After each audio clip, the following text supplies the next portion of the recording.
Doc, ba't kaya ang daming mga bata ngayon ang takot sa dentista?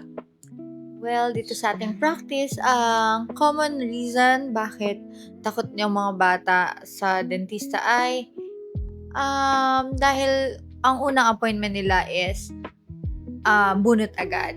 Yun yung dahil pag may sumakit, yun yung kailangan maging treatment nila. Kaya natutrauma, no? Kaya pala takot ako sa dentista din kasi nga una kong experience ay root canal, no? Oo, isa din yun. Root canal, bunot, yan yung mga ini-injectionan kasi. So, usually, takot ang mga bata sa injection talaga, no?